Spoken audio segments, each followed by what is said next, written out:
SNP spokesperson Alan Brown. Thank you, Mr Speaker. How the Secretary of State was finishing his statement earlier on before coming to the House, Avanti were doing what they do best, and that was causing more chaos today in the West Coast. And I must say I was glad I got the LNER down instead of Avanti.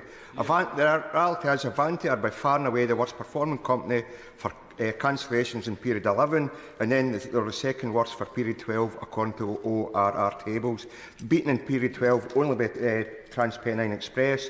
Coincidentally, both franchises involve First Group. Now, by contrast, ScotRail is by far the best performing major operator in terms of cancellation percentages, and they run 8 times as many trains as Avanti.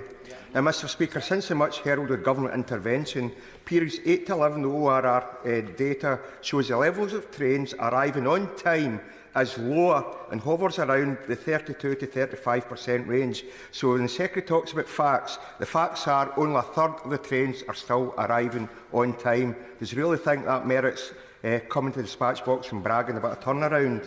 And even Avanti's 15-minute threshold for arrival has been consistently lower than earlier year performance. In period 10, had a quarter of the trains outside that 15-minute window. In period 11 was only marginally better. And yet again, ScotRail significantly outperforms that type of performance. Now, Mr Speaker, LNER has had its own issues, but HIT still outperforms Avanti by some distance. And of course, there's no shareholder dividend leaving the system from either ScotRail or NER. So despite the Secretary saying there's no ideological battle on this, why are they so opposed to nationalising rail companies having public sector ownership?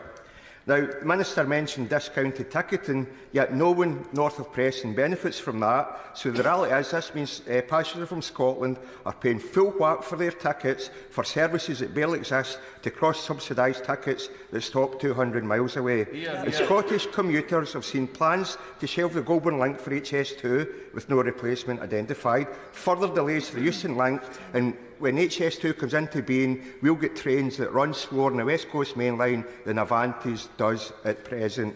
Despite the level up rhetoric, isn't it the case that this government just does not care? Well, let me deal with those in order, Mr Speaker. So, first of all, if I just take today, again, I think it's important to focus on the facts. So, today's Avanti service, 95.5% of services were running within 15 minutes of their planned time.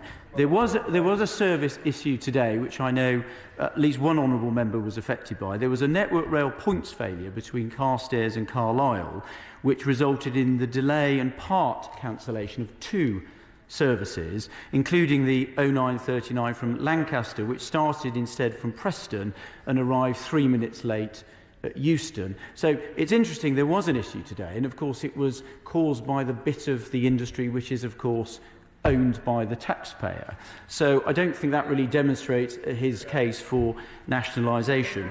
Secondly, on timekeeping, I said in my own statement on their punctuality that it was now within the pack of the train operating companies, but it was at the bottom of the pack, and I was very clear there was more work still to do, and I was very clear they have improved their performance.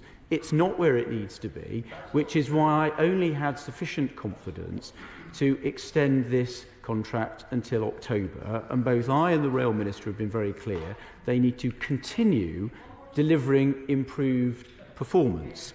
On the LNER route on the East Coast, I would just say to him that one of the reasons, in my view, the good performances delivered on that route is because, of course, there are open access operators providing competition and choice for passengers, which I think is important for us to bear in mind when we think about the future shape of the rail service.